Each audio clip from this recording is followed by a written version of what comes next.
कि नहीं? इन पांचों में किसी एक में मन लग जाएगा आपका तो आप भवसागर से पार हो जाएंगे। बस इन पांच से फिर कोई छठवा ना हो। नारायण ही अनेक रूप में, मैं बता चुका हूं, राम कृष्ण वही नारायण है। नारायण कह दूं मतलब सब समझ लेना, जगन्नाथ जी उसमें आ गए। अब आप ये ना कहना कि महाराज जी हम तो नारायण की पूजा करते हैं, अब जगन्नाथपुरी नहीं जाएंगे। ना ना ना, मेरे शब्दों का अर्थ गलत ना कर लेना। भगवान नारायण ही जगन्नाथ जी हैं, भगवान नारायण ही बांके बिहारी हैं, भगवान नारायण ही रामलला अयोध्या में बैठे हैं, भगवान नारायण ही सांवरिया सेठ बनकर बैठे हैं, विठ्ठल भगवान वह एक नारायण है। नारायण कहूं तो नारायण के इतने रूप समझ लीजिए लिया करिए, और जब मैं माता जी कहूं तो माता जी के तमाम रूप समझ लिया करिए। जब मैं शंकर जी कहूं तो शंकर जी में हनुमान जी भी आ गए, क्योंकि रुद्रावतार हनुमान जी हैं। शंकर जी का कह दिया मतलब अब आप कहें महाराज जी फिर हनुमान जी की पूजा करें कि नहीं? शंकर जी कह दिया तो हनुमान जी भी उसमें ऐड हो गए, हनुमान जी भी आ गए। हाँ, गणेश जी कह दिया तो गणेश जी आ गए, गणेश जी का पूरा परिवार आ गया। शंकर जी कह दिया तो माता जी भी आ गई, कार्तिकेय जी भी आ गए, और गणेश जी और सब नंदी सब आ गए। इनके सिवा आजकल मार्केट में जो आप पूजा करते हैं बाबा की, एक बाबा जी मंदिर में बैठे हैं, भगवान राम को नीचे बिठाया, बाबा जी के ऊपर बाबा बाबा, बड़ी पूजा लोग करते हैं। ये कलयुग का ही लक्षण है। इससे अब समझ में यही आता है कि मां नहीं मात पिता नहीं देवा, साधु न सन करवा वही सेवा। जो रियल भगवान को ना मान के और भगवान की पूजा करे, यही पाखंडवाद है, यही अज्ञानता है, और यही कलयुग का प्रभाव भी है।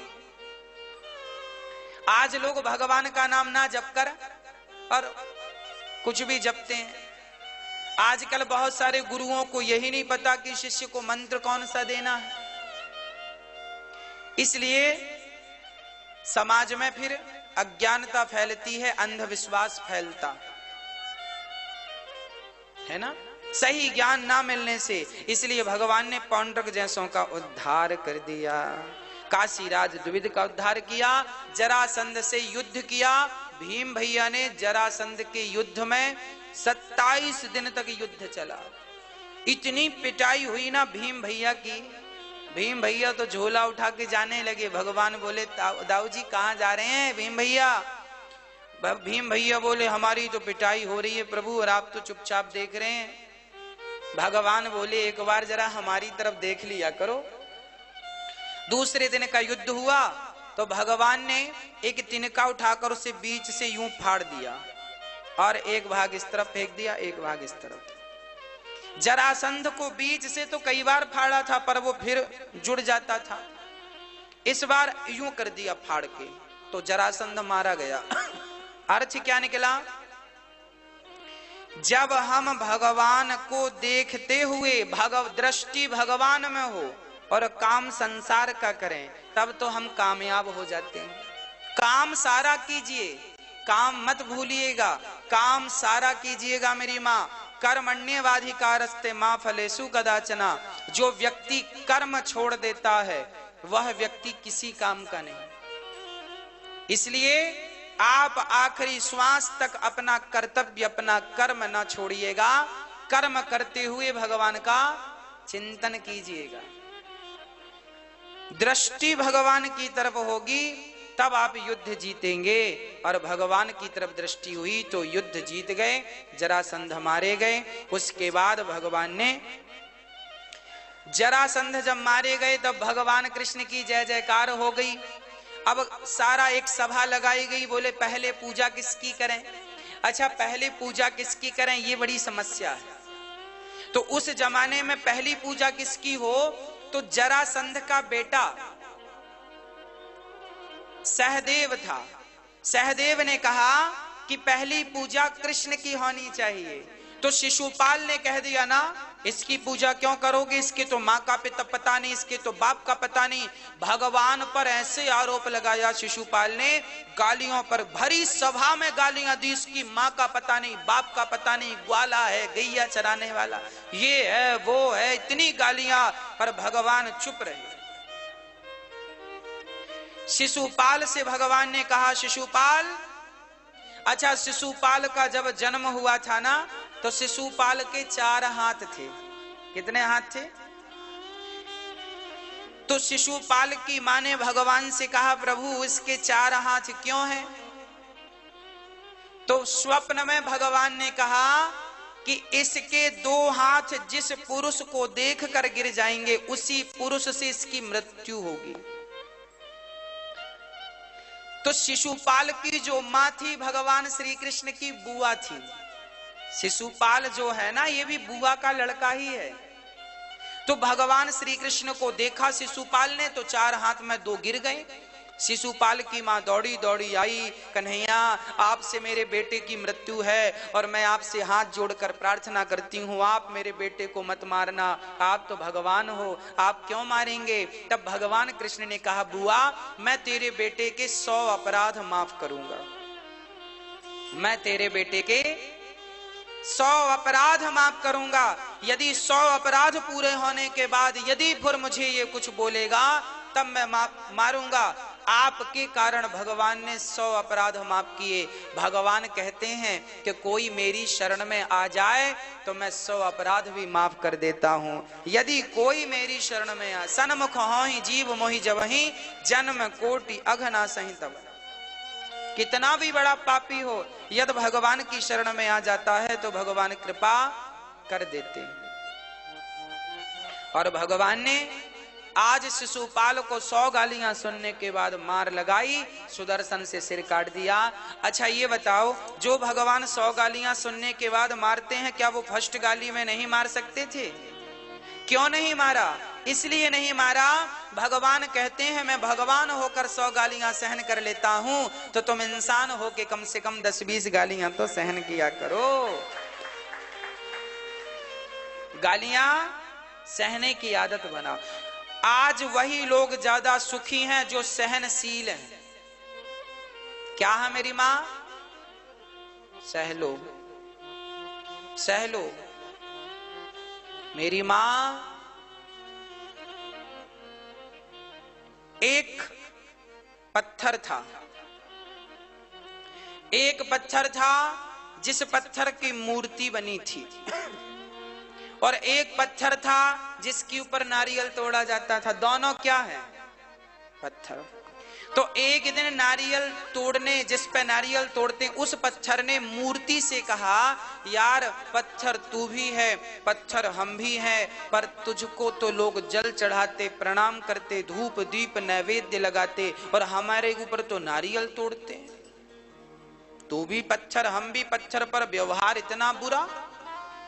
तब उस मूर्ति बने पत्थर ने कहा, यार पत्थर तू भी है, पत्थर मैं भी हूं, फर्क इतना है कि जब किसी मूर्तिकार ने तुझे मूर्ति बनाने को उठाया था और छेनी और हथौड़े की चोट मारी थी, तो 4 चोट खाकर तू टूट गया था। और मैं उस छेनी, याद रखना, एक सज्जन ने कहा भगवान पत्थर के क्यों बनते हैं? हमने कहा पत्थर सहनशील होता है। भगवान के गालों में छेनी चलती है, आंखों पर हथौड़ी चलती है। अब बताओ, जो छेने और हथौड़ी की चोट खाकर भी मुस्कुराता हो, उससे आप भगवान नहीं कहोगे तो क्या कहोगे? एक पत्थर वो है जिस पर नारियल टूटता है, एक पत्थर वो है जिसको आप प्रणाम करते हैं। दोनों ही पत्थर, फर्क कितना है? मूर्तिकार ने तुझे उठाया था मूर्ति बनाने को, 4 चोट खाकर टूट गया था, और मैं हर चोट को सहता गया, सहता गया, सहता गया, आज भगवान बन करके बैठा हूं। जो पत्थर चोट खाकर टूट गया वो कंकड़ बन गया, और जो पत्थर चोट सह गया वो शंकर बन गया। इसलिए सहन करता है पत्थर तो उसकी भी कीमत होती है। सहन करोगे आप तो आपकी भी कद्र होगी, कीमत होगी। इसलिए सहन करना सीखिए। भगवान ने सहन किया तो भगवान कहलाए। शिशुपाल की गालियां, धर्मराज युधिष्ठिर ने यज्ञ किया था, तब भगवान ने उस यज्ञ में कौन सा काम किया था? पत्तल उठाने का।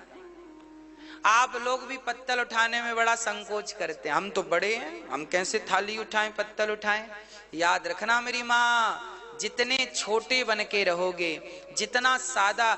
आजकल मैं लोगों को देखता हूं जबरदस्ती का एटीट्यूड रहता है, कुछ नहीं है, रस्सी जल गई फिर भी उसकी।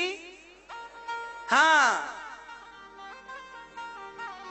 आज हम देखते हैं समाज में, आजकल लोग बड़ी बड़ी गाड़ियों में चलते हैं, पर ये बड़ी बड़ी गाड़ी ऐसे ही नहीं आ जाती, बैंक से कर्जा ले लेके 20 लाख का कर्जा लिया फिर गाड़ी में घूम रहा। अरे पागल, दिमाग खराब है तेरा।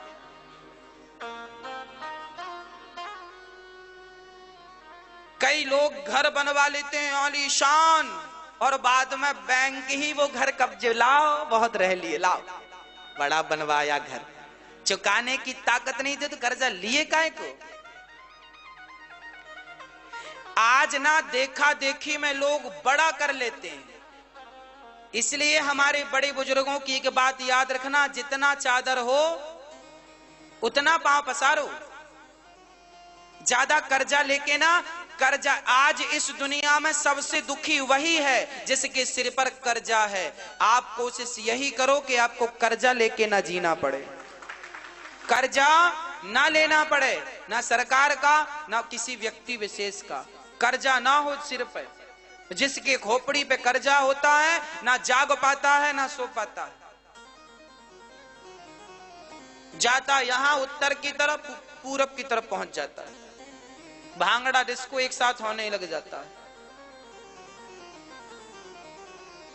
इसलिए ज्यादा देखा देखी ना हो। हमारा पड़ोसी तो बड़ी गाड़ी ले आया, कई बार हमने देखा, हमने कई लोगों को देखा अपना प्लॉट बेचकर, अपनी खेती बाड़ी बेचकर लोग गाड़ी खरीद के ले आते हैं। ये सबसे बड़े बेवकूफ लोग हैं। अपनी अरे भाई, गाड़ी की जरूरत है तो गाड़ी लेना चाहिए, पर वो गाड़ी लो जो जरूरत पूरी कर दे। क्या जरूरत है 50 लाख की गाड़ी लेने की? हाँ जरूरत है 50 लाख की गाड़ी की तो लो, फिर तुम्हारी ताकत भी होनी चाहिए। अब क्षमता है नहीं, वो लिए बैठे हो। भाई हाथी बुलाने के पहले दरवाजा बड़ा कर लेना चाहिए, और हाथी ज्यादा खाता है इसका भी विचार कर लेना चाहिए। अब हाथी बुला लिया, महाराज जी चारा कहां से लाए? अब बांधे हो हाथी तो चारा तो लगेगा, इसलिए हाथी बांधने के पहले विचार करना था। तुम्हारी औकात गधा बांधने की नहीं, तुम हाथी बांधे बैठे हो। इसलिए जरूरत से ज्यादा आपके सपने आपको रुलाते हैं, जरूरत से ज्यादा आपकी इच्छाएं आपको रुलाती हैं, जरूरत से ज्यादा ये जो हम कंपटीशन करते हैं, हमारा पड़ोसी ने घर बनवाया हम भी 2 एकड़ बेच दें और घर बनवा लें। गांव में यही होता है, देखा देखी। हमारे पड़ोसी ने बड़ा बंगला बनवाया, पड़ोसी ने भी अपनी जायदाद बेच दी और घर बनवा लिया। ले अब बताओ, देखा देखी चल रही है। आज हमारे पड़ोसी ने BMW गाड़ी खरीदे हैं, हम आज मर्सिडीज खरीदेंगे, ये खरीदेंगे। अरे पागल, क्यों अपना जीवन जीते नहीं? दूसरों को देख देख करके कब तक तुम जलते रहोगे और कब तक प्रसन्न रहोगे? इसलिए जीवन दूसरों के हिसाब से ना हो, अपने हिसाब से हो।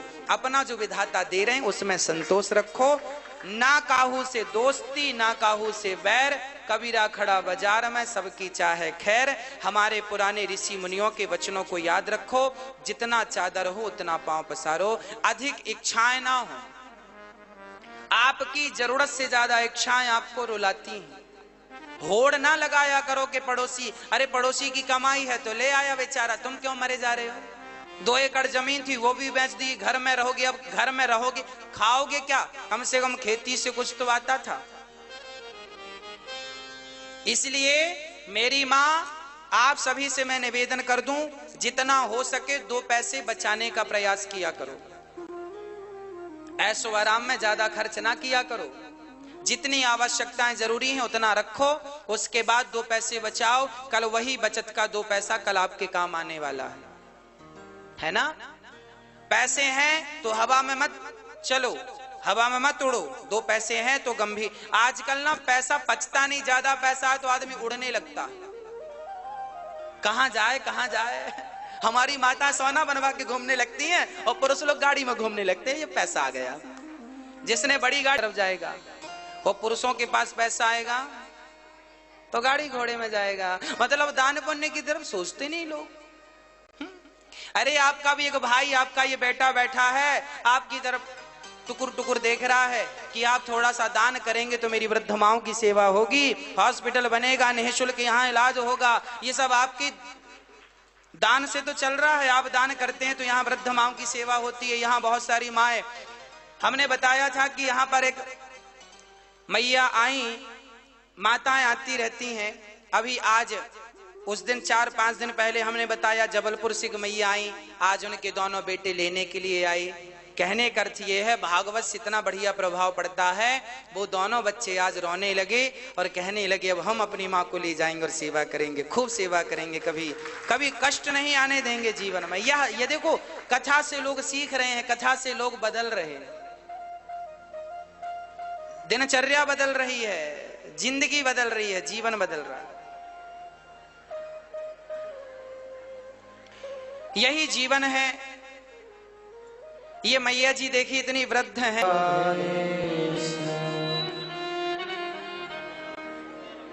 भगवान की इस दिव्य चर्चा का हम रसपान कर रहे हैं। अब सभी लोग बैठ जाएं, थोड़ी देर से ठाकुर जी पुष्पों की होली खेलेंगे, चरित्र अच्छे हैं, सुनेंगे। हाँ, आप शांति से बैठ जाएं। भगवान ने शाल्व और दंत वक्र का उद्धार किया। माओं की सेवा से आप जुड़े रहिए। देखिए, आप लोग जब सेवा करते हैं तो वो मां निश्चिंत होकर गौरी गोपाल वृद्धाश्रम की ओर इस दास अनिरुद्ध की तरफ आती हैं और इस विश्वास से आती हैं कि हमारे बेटे ने यदि घर से निकाला है तो कोई बेटा तो है जो हमें अपने पास रखेगा और जो हमारी सेवा करेगा।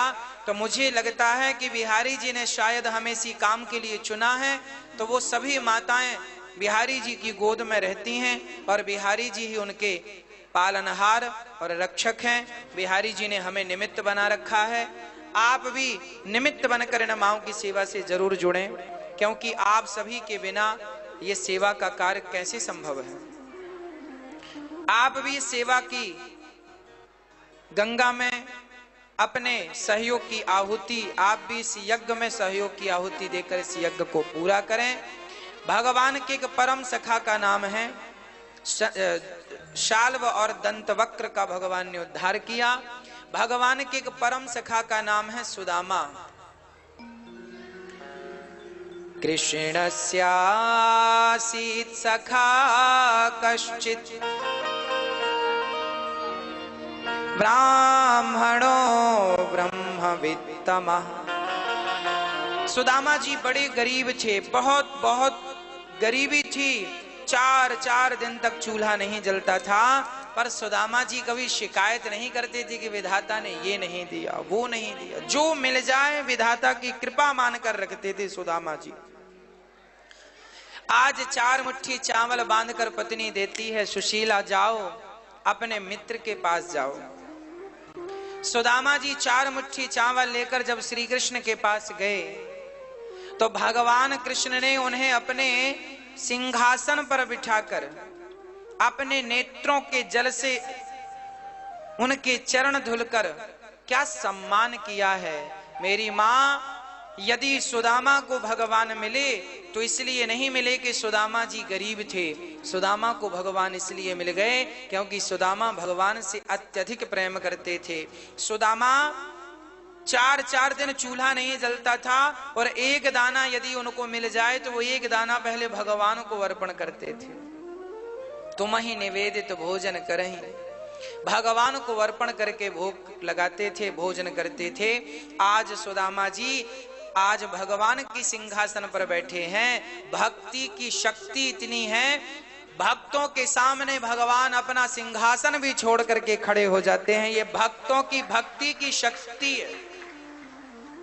भगवान भक्तों का इतना सम्मान करते हैं कि भक्तों के लिए वो अपना सिंहासन छोड़कर खड़े हो जाते हैं। 4 मुट्ठी चावल सुदामा ने भगवान को दिए। ये 4 मुट्ठी क्या है मेरी माँ? धर्म अर्थ काम मोक्ष। हमने अपना सर्वस्व अर्पण, सुदामा ने 4 मुट्ठी चावल नहीं दिए, अपितु सुदामा ने अपना धर्म, कन्हैया आप ही हमारा धर्म है। अर्थ, 4 पुरुषार्थ होते हैं ना, धर्म अर्थ काम मोक्ष। कृष्ण ही हमारा धर्म है, कृष्ण ही हमारा अर्थ है। कोई कागज के टुकड़ों के लिए रोता है, पर भक्त तो भगवान के लिए रोता है। किसी का धन होगा कागज का टुकड़ा, पर भक्तों का धन तो कृष्ण ही है। तो कृष्ण ही वो धन है। कौन सा धन? कृष्ण ही हमारा धन है, कृष्ण ही हमारा अर्थ है, पैसा है। कृष्ण ही हमारा मोक्ष है, कृष्ण ही धर्म, कृष्ण ही अर्थ, कृष्ण ही काम। सारा काम कृष्ण ही है, काम भी कृष्ण के लिए। हाँ, हम माताओं की सेवा कर रहे हैं, हम वृद्ध माओं की सेवा करते हैं, अन्न क्षेत्र की सेवा करते हैं, आप सहयोग करते हैं। ये हम क्यों कर रहे हैं? क्योंकि हमें पता है कि आज ना सही कल, कल न सही परसों, जब भी भगवान खुश होंगे तो इस सेवा को देखकर ही भगवान खुश होंगे। इसलिए ये सेवा हम कर रहे हैं, क्योंकि भगवान जब जब मिले हैं तब तब केवल सेवा केवल पर मिले हैं। आप भी सेवा से जुड़ेंगे तो मुझे विश्वास है आपको भी खुशी होगी। एक सज्जन हमसे बोले, गुरुजी हमने दान देकर के आज तक इतनी खुशी कभी महसूस नहीं की जितनी आज कर रहे हैं, क्योंकि यहाँ पर आपका दिया हुआ दान प्रत्यक्ष दिखता है। अभी वो मैया जी आई जिसका भी आपने दर्शन किया। अब सोचो ऐसी हालत में मैया जी आई हैं, एक विश्वास लेकर ही तो आई हैं कि हमारे बेटे ने सेवा भले नहीं की पर यहाँ अनिरुद्ध सेवा करेगा। तो ये विश्वास यदि वो माताएं करती हैं केवल इसलिए कि आप लोग अपने हाथ खड़े रखते हैं, आपने दोनों हाथ अपने सेवा में बढ़ाए हैं, आपने अपने दोनों हाथ ऊंचे किए हैं ठाकुर जी की सेवा में, इसलिए ये माताएं विश्वास करती हैं। इसलिए आप भी अपने सेवा के सहयोग के हाथ बढ़ाइए। जब आप हाथ बढ़ाएंगे तो बिहारी जी बढ़े हाथों को पकड़ लेंगे, थाम लेंगे। भक्तों, भगवान सुदामा के 4 मुट्ठी चावल खाकर पहली मुट्ठी खाते हैं, दूसरी खाते हैं, तीसरी में तो रुक्मणी अम्बा ने हाथ पकड़ लिया, प्रभु आप सब खा लेंगे। भगवान ने दिए। सुदामा अब जाने लगे। भगवान बोले, कहाँ जा रहे हो मित्र? आज हम आपको कुछ देना चाहते हैं। सुदामा जी ने कहा, श्याम सुंदर क्या बचा है देने को? आपने सब दे डाला, क्या दिया हमने? भगवान ने कहा, क्या दिया? सुदामा ने कहा, मुझ अभागे का भाग्य आप बन गए। लोग मुझे भिखमंगा कह रहे थे, आज इस भिखारी को आपने गले से लगाकर जो इसको सम्मानित करके जो इसका सम्मान बढ़ाया है नाथ, आज तक मुझे इतनी दौलत कहीं नहीं मिली जो आपने मेरी झोली भरी है। धन्य है भगवान। सच कहता हूं मेरी माँ, रिश्तों को निभाना भगवान जानते हैं, इसलिए भगवान से रिश्ता बनाइए। 2 मुट्ठी चावल के बदले 2 लोकों का स्वामी भगवान सुदामा को बनाते हैं। इतना सा चावल लेकर 4 मुट्ठी 2 मुट्ठी लेकर 2 लोकों का स्वामी बना देते हैं। इतना सा लेकर इतना कुछ देने की ताकत कोई रखता है तो केवल द्वारिकाधीश रखते हैं, भगवान रखते हैं। क्यों ना इनकी शरण ग्रहण की जाए। उसके बाद भगवान कुरुक्षेत्र गए हैं, जहां पर भगवान अपनी गोपियों से, माता यशोदा से मिलते हैं। आज 100 वर्षों के बाद भगवान अपनी गोपियों से और मां यशोदा से मिल रहे हैं। जैसे ही मां यशोदा को पता चला कि मेरा कृष्ण आया है, कुरुक्षेत्र की गलियों में डोलने लगी, कन्हैया पुत्र कहाँ है तू? अरे 100 साल के बाद ही सही इन नयनों को दर्शन तो दे दे। माँ यशोदा जब रोने लगी, माता यशोदा को रोता हुआ देखा, तब श्याम सुंदर दौड़ करके अपनी माँ को हृदय से लगा लेते हैं। माँ तेरा पुत्र आ गया। भगवान से कहा, कन्हैया क्या तुझे अपनी माँ की याद नहीं आई? बेटा इतने दिन तूने मुझे छोड़ दिया। भगवान ने कहा, माँ मैं आपको छोड़ा नहीं हूँ, हमेशा ही आपका ख्याल रहा है। क्या करूं, दुश्मन बहुत थे। यदि मैं कह के आ जाता वृंदावन मथुरा से आ जाता तो जरासंध को पता चल जाता, फिर वो मुझे नहीं आप पर अटैक करता, और मैं नहीं चाहता कि मेरे कारण आप पर गोपियों के प्राण संकट में पड़े। इसलिए भगवान 2 दिन का कह के तो गए पर वापस नहीं आए, इसलिए क्योंकि भगवान की कमजोरी दुश्मन चाहते थे, फिर भगवान की कमजोरी पर अटैक करते, इसलिए भगवान गए नहीं, मजबूरी थी। माँ को समझाया, हृदय से लगाया, माँ ने गोद में बिठाया, बहुत लाड़ किया, बहुत प्यार किया। और आज भगवान श्री राधा रानी से गोपियों से मिलने गए।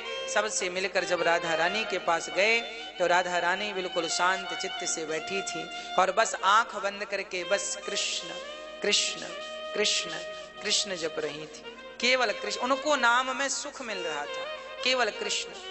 राधा, जैसी कन्हैया ने आवाज लगाई, राधा आवाज पहचान गई, आंखें खोलती हैं, सामने द्वारिकाधीश। राधा रानी ने कहा, आओ द्वारिकाधीश। श्याम सुंदर को बहुत बुरा लगा, आपका प्रेमी आपको जो जिस नाम से बुलाता था आज वो दूसरे ही नाम से बुलाए तो कुछ गड़बड़ है। आज माँ, आज भगवान श्री कृष्ण बोले, देवी राधा आज तुमने हमें द्वारिकाधीश कहा। तब राधा ने रोते हुए कहा, रे तुम द्वारिकाधीश ही तो हो, अब वो हमारे वृंदावन का नटखट कन्हैया कहाँ रहा, अब तो तुम राजा बन गए। यदि तुम द्वारिकाधीश ना होते तो क्या राधा को छोड़कर जाते? वो कृष्ण, वो मेरा वृंदावन का माखन चोर, वो कभी अपनी राधा को नहीं छोड़ सकता। आप तो द्वारिकाधीश हैं, अब आप बड़े हो गए हैं, अब आप राजा हो गए हैं। और हम जैसा ने कहा, कन्हैया आप कितने भी बड़े हो जाएंगे, द्वारिकाधीश बन जाएंगे, पर ये दुनिया द्वारिकाधीश से प्रसन्न नहीं होगी। ये तो आपकी माखन चोरी की लीला को सुनकर, देखकर और माखन चोर कहकर ही प्रसन्न होगी। आप हमारे प्रेम को भले भूल जाएं, पर हमारा ये प्रेम ये दुनिया के लोग नहीं भुलाएंगे। आज भी कृष्ण रुक्मणी के संग नहीं, राधा रानी के संग मंदिरों में खड़े हैं, क्योंकि राधा प्रेम का प्रतीक है। और भगवान से प्रेम कैसे किया जाता है, कोई राधा का जीवन देखे तो पता चले कि प्रेम कैसा होता। 100 वर्षों तक केवल रोई है राधा रानी, केवल कृष्ण के लिए।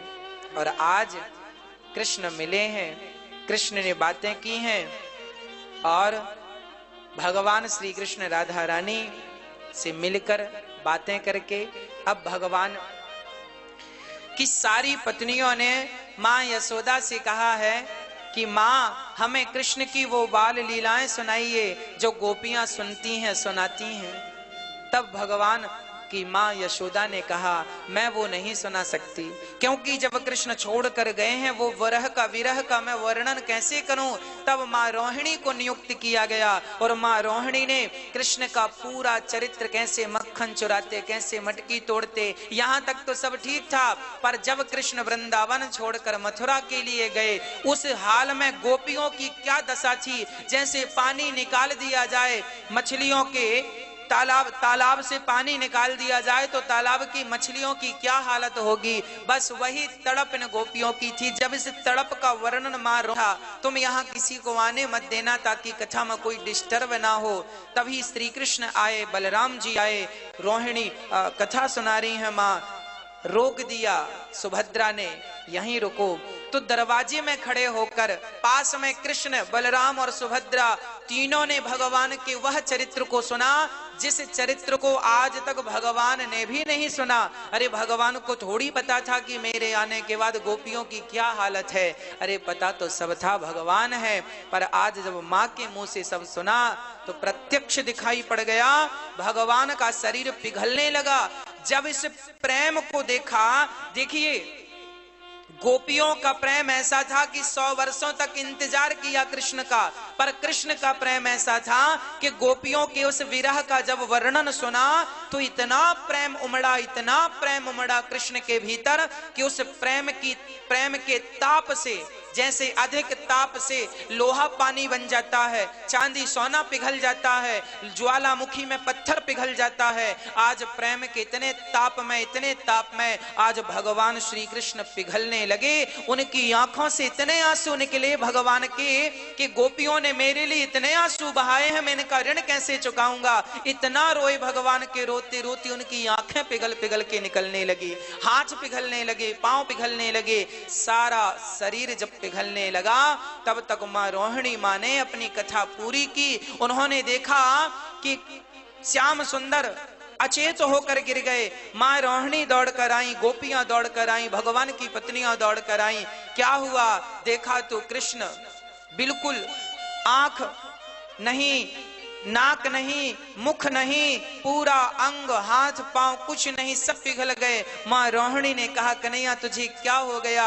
मैं किस वैद्य को बुलाकर तेरा इलाज कर दूं? तब कृष्ण ने कहा, मां मेरा कोई इलाज ना करो, मैं तो गोपियों का ऋण इस कलयुग में ऐसे ही चुकाना चाहूंगा। लोगों को दर्शन देता रहूंगा और लोगों को हाथ बढ़ाकर बुलाता रहूंगा, मेरी शरण में आ जाओ, मेरे पास आ जाओगे तो भवसागर में बच जाओगे, डूबने से मेरी शरण में आ जाओगे तो पार लग जाओगे। आज भी जगन्नाथ भगवान खड़े हैं और हाथ पसारे खड़े हैं। जगन्नाथ भगवान धन्य है, वो प्रेम की निशानी। क्यों जगन्नाथ जी के हाथ नहीं है? क्यों जगन्नाथ जी के पांव नहीं है? क्यों जगन्नाथ जी का मुंह नहीं है? क्योंकि भगवान कृष्ण ही जगन्नाथ बने और प्रेम में उनका पूरा अंग पिघल गया। जैसे अधिक ताप में लोहा पिघल जाता है, प्रेम की अधिकता इतनी हुई कि भगवान का शरीर पिघल गया, सुभद्रा पिघल गई, बलराम पिघल गए, वह तीनों जगन्नाथ बन के जगन्नाथपुरी में जगन्नाथ भगवान, बलदाऊ भैया और सुभद्रा तीनों हाथ पसारे खड़े। जब भगवान श्री कृष्ण गोपियों से, जब गोपियों की चर्चा भगवान सुनते हैं ना, तो भगवान गोपियों के वहीं द्वार पर खड़े हो गए, मेरी गोपियों मैं ऋणी हो गया तुम्हारा, और ऐसे हाथ पसारे खड़े हो गए गोपियों के लिए। बस वही आकृति जगन्नाथ भगवान की है, प्रेम का प्रतीक है जगन्नाथ भगवान, प्रेम की निशानी है जगन्नाथ भगवान। उसके बाद भगवान ने सारी गोपियों को फिर से भेंट किया, सबको हृदय से लगाया, सबको समझाया। उसके बाद भगवान ने अपनी माँ देवकी को उनके 6 पुत्र वापस किए हैं। भृगु जी ने त्रिदेवों की परीक्षा ली है, सबसे बड़े भगवान, भगवान के पुत्र पौत्रादि अब शाम पेट में कपड़ा बांध के गए हैं कुरुक्षेत्र में, जहां पर संतों ने श्राप दे दिया है, आपस में लड़के मरने का मूसल होगा। सांब कपड़ा, बेटा कपड़ा पहन के गए स्त्री का, बोले मेरे पेट में बेटा है कि बेटी। संतों का मजाक उड़ाया, संतों ने श्राप दे दिया तुम्हारे वंश का नाश करने वाला मूसल होगा।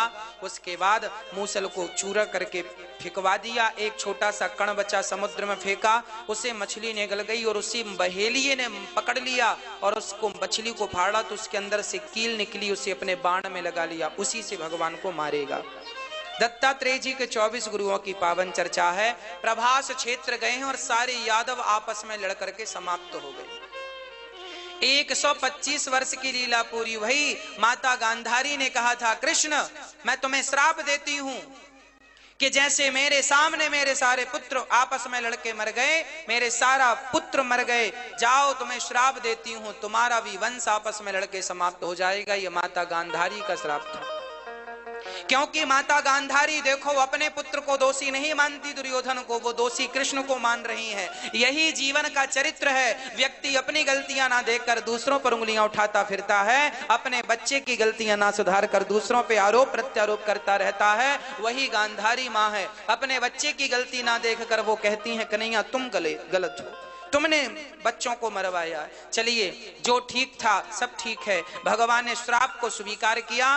प्रभास क्षेत्र में सारे यदुवंशी आपस में श्राप के कारण आपस में लड़कर वारुणी पीकर आपस में लड़कर के समाप्त हो गए। भगवान ने सबको परम गति दी, परम धाम ये भगवान का परिकर था, सब भगवान के निज धाम को गए।